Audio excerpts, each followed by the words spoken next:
Matajis.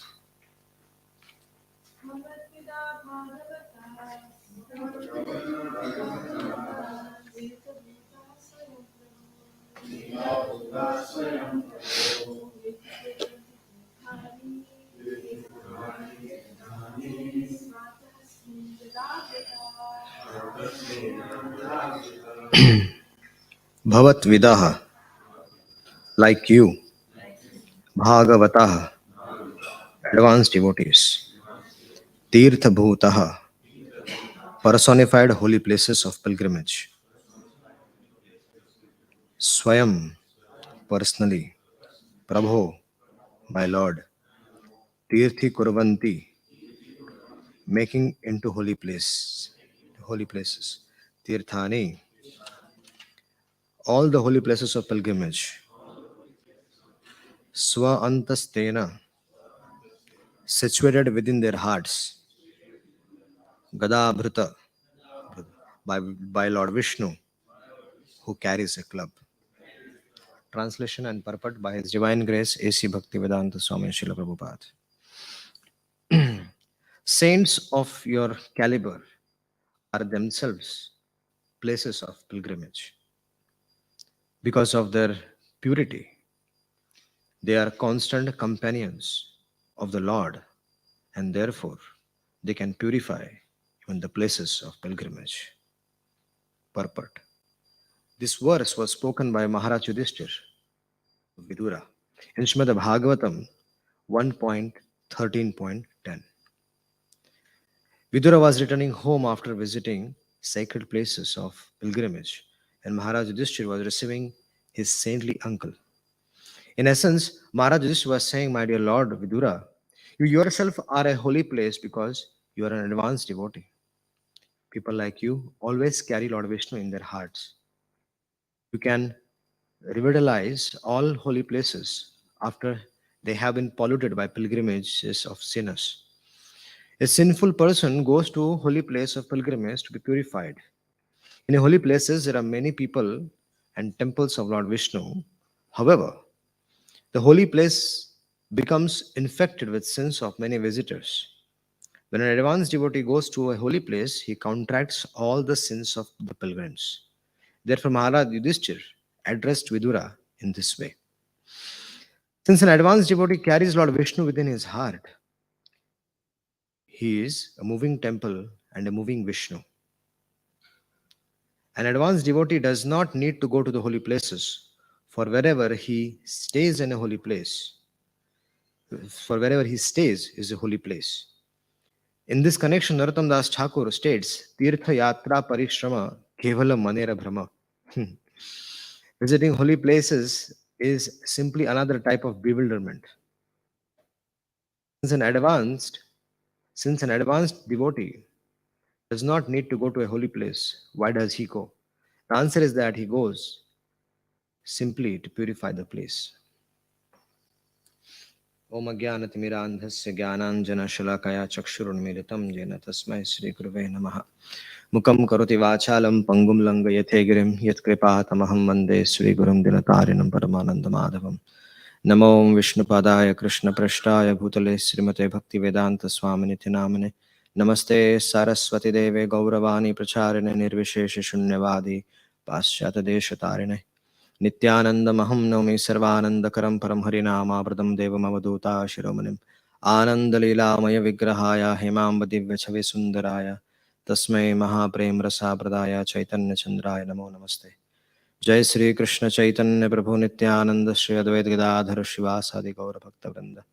Hare Krishna Krishna Krishna Hare Hare Hare Ram, Ram Ram, Hare Hare. I want to offer my respectful obeisances to Tattvavit Prabhu. Thank you so much. Hare Krishna.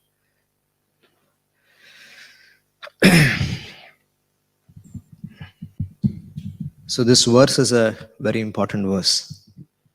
This establishes the glories of the glorious devotees of the Supreme Personality of Godhead. So we need to know a bit of background before coming to this verse where Yudhishthira Maharaj and Vidura are conversing. So Vidura was the younger brother of Dhritarashtra Maharaj. But unfortunately, he was not born from the queen, but he was born from the maid servant. Usually, the kings they have this, uh, they have an they do produce children through the maid servants as well, but they are not so very respected. But in case of Vidura, Dhritarashtra Maharaj loved him so much, and Dhritarashtra Maharaj gave him so many facilities. He gave him all the opulence, a place to stay, took good care of him, made him a minister also. And in this way, Dhritarashtra Maharaj showed a lot of affection and love towards Vidura. And Vidura reciprocated by always being a good counselor and being a good advisor. It's very essential that a person has a very good advisor, very good counselor who gives right directions. And Dhritarashtra Maharaj, being his brother, he had full faith in him. And Vidura was also shastrically expert. He was very good with Niti Shastra. What has to be done in political circumstances as well, what has to be done in what scenario. Vidurji was very well aware. He was trained by Pitamaha, Bhishma and others as well. But although the affection between Dhritarashtra Maharaj and Vidura was there, but Duryodhana never liked Viduraji. And the reason was Vidura always sided against Dharma, and he always sided against Pandavas. And because of which Duryodhana always felt insecurity. And because of which he always hated Vidurji. But because Vidura was his uncle and he was very well respected even by Pitamaha Bhishma, Guru Dronacharya and so many others, Duryodhana also had to respect Vidurji. And but that respect was not genuine. When a situation arose, when Vidura was too much interfering in Duryodhana's plans, so Duryodhana kicked Vidurji away from the palace of Dhritarashtra, and Dhritarashtra Maharaj could not do anything actually. He was helpless in front of his son Duryodhana. So Vidura understood this as Krishna's arrangement. When such a situation arises wherein you are kicked out. So devotees of the Lord, whenever there is an unusual circumstances, they always see Krishna's hand in their life. So Vidura also understood that there is a war which is going to take place between Kauravas and the Pandavas, and he understood that Krishna wants him to be away from this, and he took this as an opportunity to travel across the holy places. So Vidurji, when he was traveling across the holy places, he went to all the holy places, and then finally he reached Vrindavan. And at Vrindavan, he met Uddhavji. And Vidura inquired from a lot of things from Uddhavji, put forward so many questions. And when Uddhavji was replying to those questions, Uddhava actually was ecstatic. He remembered Krishna, he remembered all those pastimes, and Uddhavji actually fainted. And when Uddhavji woke up, he was still crying and narrating all the pastimes and what exactly has happened and so many different things.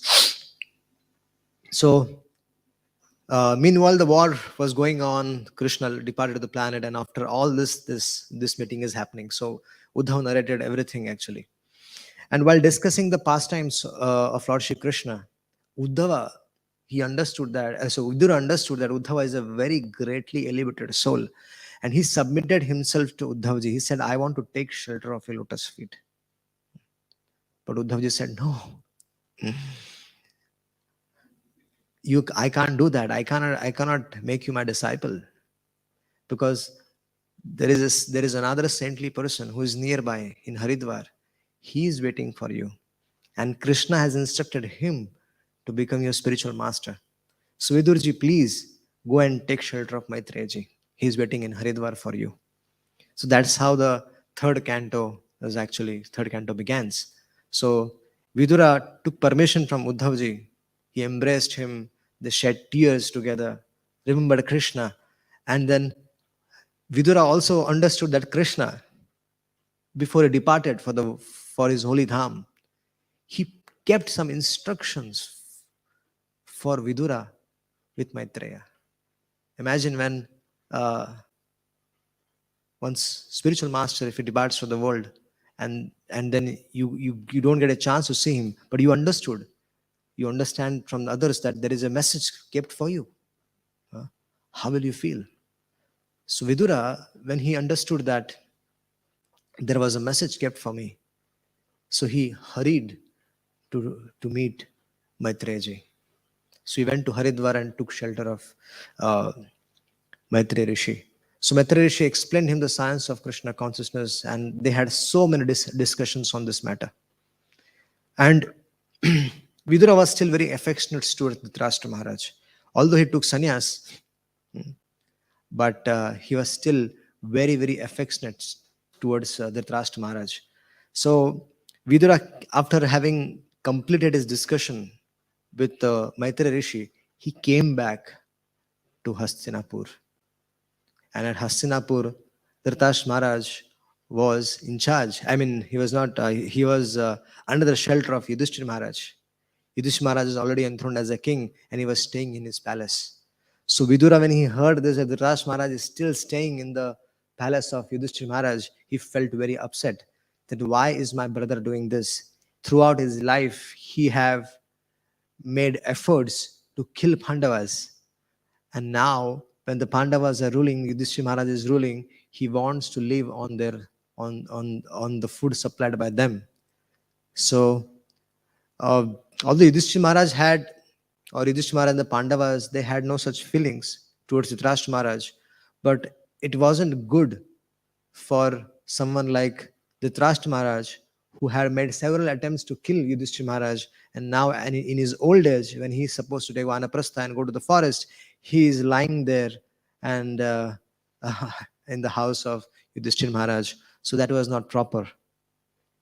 So Vidura came back, and when Vidura came back, this is where the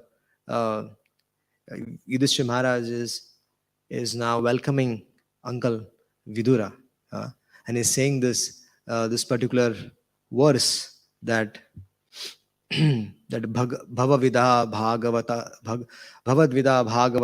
tirtha bhuta swayam vibho tirthi kurvanti tirthane swanta stena gadabrataha. So my Lord, you devotees like your good self, Yudhishthira Maharaj is saying, Vidurji, devotees like your good self are verily holy places personified. You are jaha sadhu, taha Krishna, taha Vrindavan. So wherever there is sadhu, that place is dham, and that place is Vrindavan. So the sadhus, these pure anala devotees of the Lord, they carry Krishna in their heart. And wherever they go, whichever place they go, they might go to America, they might go to any other place in the world where there might be no Krishna consciousness. But wherever they go, that place becomes the place of, they become the holy place actually. So why? Because Tomara Hriday Sada Govinda Vishram, because in the hearts of such devotees, Krishna is captured. They capture Krishna out of pure unalloyed love. And also this great personalities, they are potent enough to purify the holy places of pilgrimage. So they are actually Sevaka Bhagavan in one sense. There is Savior Bhagavan, there is Sevaka Bhagavan. So The sadhus, they are called as Sevaka Bhagavan. So Vidura, uh, is not an ordinary soul.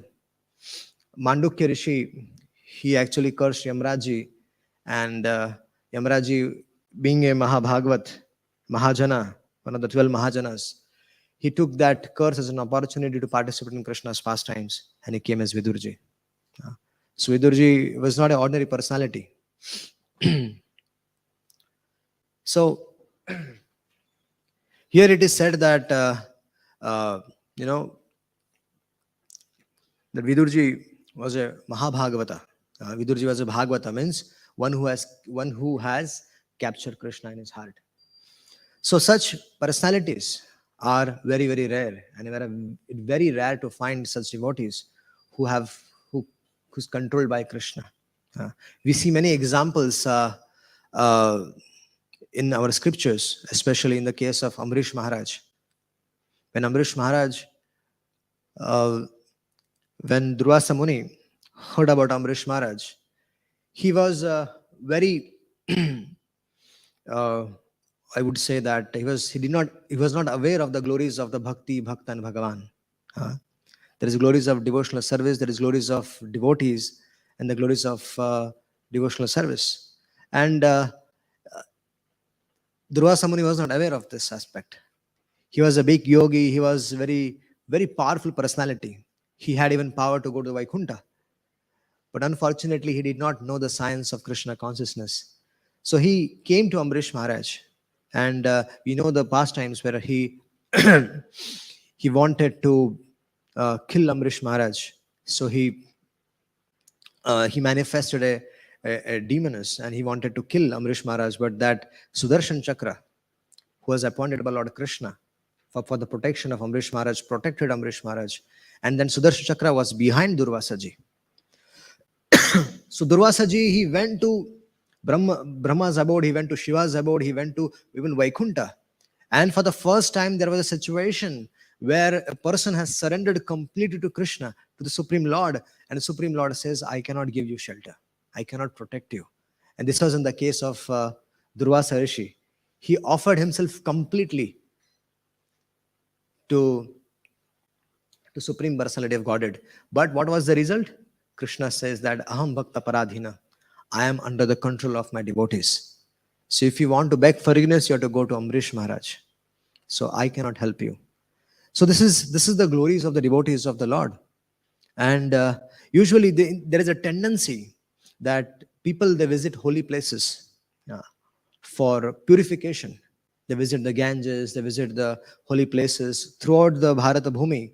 There are so many various holy places, and people, they like visiting the holy places for purification. They go and they dump their sins there, and they go back and perform the same sins again. So such kind of atonement doesn't work, because unless, as we discussed earlier, that earlier in the yesterday's class, we were saying that the tendency to commit sinful activities needs to go away. So that is actual purification. And once you are purified, then you should always remain purified. Why again one becomes contaminated? When we come in the association of uh, a holy place, or when we become purified, but then we go back and we are so habituated that we tend to do the same mistakes again and again, and then again we become contaminated. So this cycle continues. So when one comes to a holy place, one should seek association of saintly people like Vidurji. One has to take shelter of such personalities. And what one should do? One should sit and hear Harikatha from him, Krishna Katha from him. And what is the best source of Krishna Katha? It is Srimad Bhagavatam.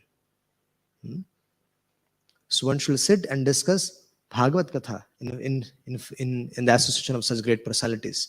Why Srimad Bhagavatam? Because it has questions and answers related to Krishna, his name, his fame, his pastimes, his energies. Various questions are answered in Srimad Bhagavatam.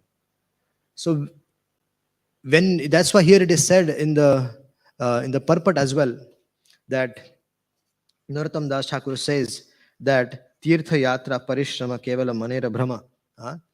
So when we come to holy places, I have seen, because I stay in the Holy Dham by the mercy of the Vaishnavas, and I often see that devotees come and they have a very hectic schedule. Uh, they come for 5 days, 7 days, and then they travel around covering so many places, here, there, here, there, here, there. They just run around. And that's what Narottam Das Thakur is saying, Tirtha Yatra Parishrama Kevala Manera Brahma. This is okay. You are coming to the Krishna's places, Krishna's pastimes places, and this is definitely going to have a deep impact in our heart. But the more impact can be if we can meet a sadhu, a saintly person who is like Vidurji, and who can actually help us with understanding of Krishna consciousness, understanding of Bhagavad Dharma, understanding of Jaiva Dharma. Uh, what is our dharma as a living entity, that we should always hear about Krishna and try to understand our real identity, that we are servants of Krishna. So when we come in association of saintly people, we actually our our our tendency for committing sinful activities, they go away. That goes away completely, because sadhus, they have by seeing them, only by seeing them one becomes purified. And then we discuss Srimad Bhagavatam and understand uh, the goal of life, how one can be achieved, because this material world is a very difficult place. And only the saintly people who have, like Vidurji, who have captured Krishna in their heart, they can actually guide a conditioned living entity. How can one attain perfection in their life? So when Srila Prabhupada ji, he traveled to the Western world, it was the Tirtha himself, the holy place himself was the one who can purify the holy place. His Divine Grace Srila Prabhupada, he traveled to holy place. He traveled to the Western world. And what did he do? He spoke about the science of Krishna consciousness, and he performed Kirtana. He performed Prem Nam Sankirtan. And simply by broadcasting the glories and by hearing from the lips of a pure devotee like Srila Prabhupada ji, all the people who heard them, their heart became purified and they became devotees of Krishna. So that's what happens. When we come in association with great personalities, then our consciousness is purified, our tendency for committing sinful activities goes away. And our mind is, what they actually do is, they remove our attachment from the material world, and they fix us in the lotus feet of Krishna. In India, there is a railway stations. You might have come to India. Railway station, railway junctions are there. What happens there? A train comes from one direction, and then let's suppose that the train is going from this direction to this direction. But at a junction, it is a place where the direction is changed. So when train comes from this direction, it halts at the junction. The engine is removed from the front. It is with the help of a parallel track. It goes back and it's put on the backwards, and then through a different route, the direction is changed. So that is a place of a junction where the directions are changed of the trains. So similarly, sadhu sangha is like that junction wherein our directions of our lives can be changed. It's a very important thing. That's why when we go to sadhu sangha, we usually tend to ask some questions which are not so helpful. Like, sadhu sangha means, what happens exactly in sadhu sangha? Generally, they ask about this problem, that problem. They even make fun of them. They take the sadhus or the spiritual master very cheaply. These days, it is very difficult for a teacher to instruct the students as well. Because it's the proper one has to be a proper recipient of such a transcendent knowledge, and the the student has to have a proper respect for the spiritual master or the teacher, one who is teaching the science of Krishna consciousness. Unfortunately, it is very difficult to find a sadhu, but it is most difficult to find is a sadashishya, is a true disciple or a true student who actually wants to know the science of Krishna consciousness. It's very difficult. So this is the situation of the current scenario, it is very difficult to find the great saintly person, and more difficult is to find the appropriate student. But if we have little sincerity and genuinity in our heart, then we should often seek the association of the premi bhaktas. And who can help us associate with, who can reveal who is a devotee of the Lord? It's Krishna, it's Gornitai. So we have to sincerely pray that to Krishna, to Gornitai, to please keep us always in the association of the dear devotees of Lord Shri Krishna. And Srila Prabhupada has created such a platform that every day there is a opportunity for discussing Bhagavatam. Every day there is an opportunity for discussing Hari Katha. This Nityam Bhagavat Sevaya was a very in Srimad Bhagavat Mahatmya. There is a provision for 7 days Bhagavat Katha. Uh, in Sukdev Goswami has revealed this process of 7 days Bhagavatam, discussing 7 days Bhagavatam. It is a bona fide process. But Prabhupada has went one step further and he made it a Nityam Bhagavata Sevaya for his devotees. So that is the easiest way of taking shelter of Srimad Bhagavatam, just hearing the classes regularly in the temple, and then gradually, once tendencies for committing sinful activities is purified, and once attachment to Krishna is developed. So it's 8:15, and like to thank you for giving me the opportunity to speak. If there are any questions, we can take. Hare Krishna. Hare Krishna Prabhu, thank you so much for the class. Recently I heard Prabhupada's class about this verse, about the saints, that they are moving like Vidura, and they've got like, they themselves the Tirtha, so they send themselves like place of the pilgrimage. And in that class he said that Srila Prabhupada mentioned that Dhritarashtra, he had some feelings, he loved his brother Vidura. So he's not accepting him like, we know that Vidura, we know that Vidura, he was a son of a maid's servant, yeah? Like he wasn't like technically like from like family of Kshatriyas or something like this. So Dhritarashtra could say, you're just like a servant's son and me, I'm a king. So, but he never did it like this. He loved his brother and treated him as equal. So he has got some affection, obviously. So my question is, why even he has got this affection to a saintly person like Viduraji? Why he didn't change his mind before, like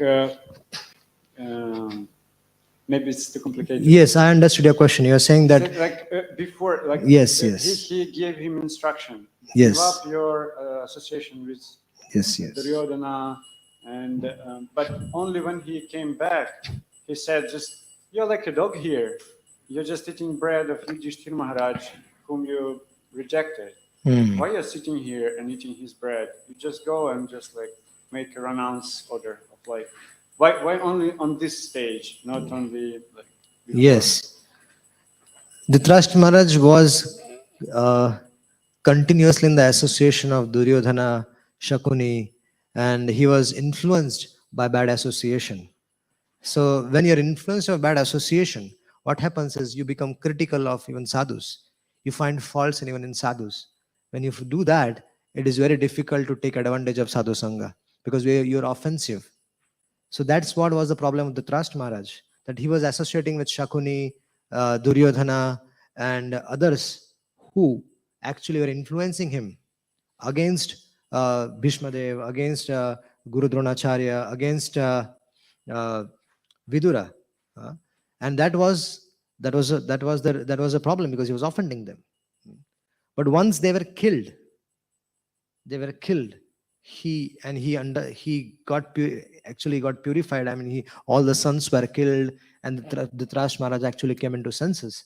that by my now I did a big mistake, and he realized his mistake, and he used to miss with Vidura very much, because his advices and his counseling which Vidura used to give was very beneficial. So Dhritarashtra Maharaj, when he gave up that when the bad association was away from him, and he was now in the association of Yudhishthira and others. So uh, that time when Vidura came and instructed him, that instruction immediately transformed his heart, and he accepted to go as per the direction given by Vidurji. So that was the reason. Hare Krishna. Yes, Prabhuji. By that time, everyone had been killed. Yes. All the sons had been killed. You were making the comment about, you've seen when devotees go to the Dham that they have a very busy schedule and they're rushing about doing this and doing that. So Dhanadhar Swami was saying that in the olden days, they used to walk to the Dham. So their heart would reach the Dham 2 weeks before they got there, because they were thinking of it all the time. But now they fly to the Dham, and it takes 2 weeks for their mind to catch up with them and go to the Dham as well. So when they first get there, their mind's not in the Dham. It takes like 2 weeks for the mind to catch up with it. Yes. Yes, the life has become so fast. And Vrindavan has become heavily crowded. Heavily crowded. Even our school, ISKCON Bhagavat Mahavidyalaya, we shifted to Govardhan, because we could not digest the whole atmosphere. So we all agreed that to shift the school to Bhurijan Prabhu and Bhakti Rasamrit Maharaj and so many others, the advisors, that it's better that you shift the school to Govardhan, and then Govardhan is a very peaceful place. And since last 3 years, we are in Govardhan now. And Govardhan is still a better place actually. Vrindavan is like city. But still, Vrindavan, although it might become like Delhi also in future. You might see metro coming there and everything, but still Vrindavan Dham is Vrindavan Dham, and the potency of the dust of that place will still remain. That dust of Vrindavan will still keep on delivering the conditioned souls coming in contact with Dham. I heard that every day the Dham recedes, and when Govardhan disappears and the Jamuna dries up and the Raj goes, then the Dham will fully receded. But every day Mayapur becomes stronger. But I wanted to ask a question. Shiv Ramanujan in his book Navarajula Mahima, he says that if the deities are being worshipped nicely, then the Dham manifests. So we're in Navadvip before Gaunitaya right now. Or Yes. Vrindavan with. Yes. So as long as the deities are being worshipped nicely, Yes. then the Dham manifests, and then as the worship reproduces, then the Dham recedes. I wonder if you. Yes. Wherever the Supreme Lord is there, where the holy name is chanted, where the Lord deities are there, Bhagavatam is discussed. So all these 5 aspects are there. That place actually is Holy Dham. And that's why His Divine Grace, Sri Bhaktivedanta Swami Srila Prabhupada, he actually brought Vrindavan he expanded Vrindavan to different places. So the idea was to make this small holy abodes in different parts of the world, so that devotees who might not be able to reach the holy dham, they can still come and hear the Harikatha, and through hearing Harikatha, they can enter the dham. It's because in this age of Kali, Srimad Bhagavatam is the incarnation of the Lord, and which is the prominent. So discussing the advantage which Putana got or others got by coming in direct contact with Krishna, we also can get that by hearing that particular pastimes. So Srimad Bhagavatam gives us the same benefit which Putana got. Putana came in direct contact with Krishna. She was a meat eater. She was used to drink blood. She was associating with non-devotees, and her association was Bagasur, Akasur, and all these people. But Putana, she came to Vrindavan with the intention of killing Krishna. So she had all these faults, but still she came in contact with Krishna, and she got purified, so much so that when the body was burned, the smell of Aghuru started coming from it, and she attained the position of a mother in the spiritual world. So by hearing this pastime from Srimad Bhagavatam, one gets the same benefit. The only qualification for receiving the complete benefit is to hear it with faith and devotion. Uh, that is what Shukdev Goswami says. That we are hear the pastime with faith and devotion, then you'll get the same benefit. So that's how Srila Prabhupada's purpose of establishing these temples is that we'll discuss Srimad Bhagavatam, deities will be worshipped, the holy name will be chanted. And so this is Vrindavan. This is Mayapur, this is Vrindavan. So it's not different. It's not different. But at the same time, we should also make an effort to go to Vrindavan. So that is also there. Thank you so much. Hare Krishna. Thank you, Prabhu. How to spot the saintliness in a devotee, the purity in a devotee? There are various symptoms in Shastra, especially in Bhakti Rasamrita Sindhu. Also, it mentions.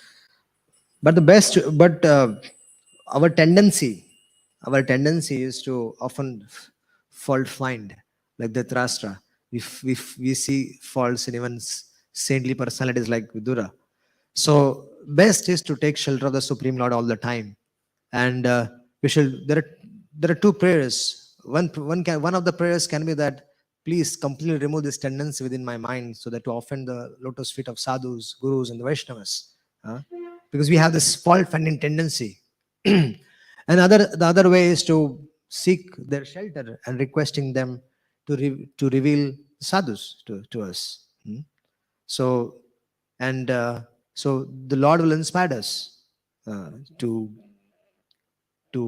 give. He will give us the vision to see the sadhus. Because otherwise, if we don't have the vision, we might see fault with everybody. So this prayer is very important, that requesting the Lord to remove this tendency within our heart, within us, to fault find Vaishnavas. So this tendency, once is removed, then everything is a different world. And then we'll be able to see good qualities in everybody. Actually, devotees, they are the ornaments of this earth. Yes. The devotees of the Supreme Lord, they are the ornament of the earth, actually. They're not ordinary people. When I'll give you an example from Ramayana. When when Bharat was on his way to meet Lord Ramachandra in the forest, when Lord Ramachandra already was in the forest and he has spent some time, and when Bharat came to know, he came to Ayodhya, and then he wanted to go and convince Ramchandra ji to come back to Ayodhya. So he went with all of them, with all the associates. The Sumanta ji was there, and everybody, all the whole Ayodhya Vasis, the whole citizens of Ayodhya, they're all walking to meet Lord Ramachandra. And then there was a time in between. There was the kingdom of Nishadraj. So I'll just complete it quickly. Nishadraj was Adivasis. They are very low class people, but Nishadraj was accepted as a friend by Lord Ramachandra. So he was a devotee, and Lord Ramachandra used to call him friend. So when Nishadraj heard that Bharat is coming to meet Ayodhya Pati Shri Ram, so Nishadraj, for a while, he thought that Bharat is coming to kill or fight with Ramachandra. So Nishadraj, what did he do? He arranged for his army and said that before Bharat could actually go to Ram, he has to fight with me. But then there was an old person in Nishadraj's kingdom, in the army, and he said, go and first find out, because I feel that this is an auspicious symptom that Bharat is coming here. So they found out that Bharat is not coming to fight, but to convince Lord Ramachandra. So when Bharat and Nishadraj met, when they came near and they met, so Vasishtha ji told Bharat that Nishadraj is the ornament of the earth. And Nishadraj was surprised, how am I the ornament of the earth? And Vasishtha ji is saying this. He said, because you are a devotee of Lord Ram. And Lord Ramchandra has accepted you. You have accepted Lord Ram, so you are not ordinary. And Nishadraj is saying that I am born in an abominable family. So how can I be ornament of the earth. He said, no, Vaishnavas are the ornament of the earth. Vashishtha said. Yes, Prabhu. Instruction. Tristasa Bhavajanati of Apasasta Dosha, he says, we bathe in the Ganges even with the bubbles form in mud. He says you can see the devotee by his service, by his steady service. So sometimes the way to measure a devotee is, and to see whether he's saintly, is with the dimension of time. Over time, does he maintain a steady level of service? So sometimes you have to be patient. You may think he's a really saintly person, and then next year he's somewhere else. Yes. Okay. Any other questions? Thank you, Prabhu. How to inquire properly from the great sadhus? How to ask proper questions? So, we should read scriptures like Bhagavatam and see how the questions were asked by Shaunakadi Rishis to Sutta Goswami, how Parishit Maharaj asked to Shukdeva Goswami, and so many others. Their examples are there. So when we get an association of saintly people, the inquiry should be genuine and which will benefit us in Krishna consciousness. Only questions of those sort should be asked. And also, when we get sadhu sangha, we have to very carefully observe the character of sadhu, and we have to build our character based on the character of that sadhu, because we have to, when we very closely observe the nature and character of a pure devotee, so then what happens then, that becomes our nature. So while discussing Srimad Bhagavatam, while studying Srimad Bhagavatam, while glorifying Srimad Bhagavatam, we are actually associating with so many pure and honored devotees of the Lord. And again reading them, again and again studying them, speaking about them, we are actually taking their nature and character. And then gradually we also become like them. So whenever there's an opportunity to meet a saintly person, the inquiry should be genuine and with humility. It should be with, it should not be in the challenging mood. If the inquiries are in a challenging mood, the transcendental knowledge will never be revealed in the heart, because Lord is there in our heart and we are meeting a saintly person. So if we are honest, we are genuine, we are asking questions. So whatever a saintly person is trying to speak, the Lord in the heart will also at the same time cooperate with us and help us understand that instructions. So the Lord in the heart will also reciprocate reciprocate with it. Hare Krishna. Okay. Granthras Srimad Bhagavatam ki jai. Samavet Gaur Bhakta Vrinda ki jai. All glories to Gurudev.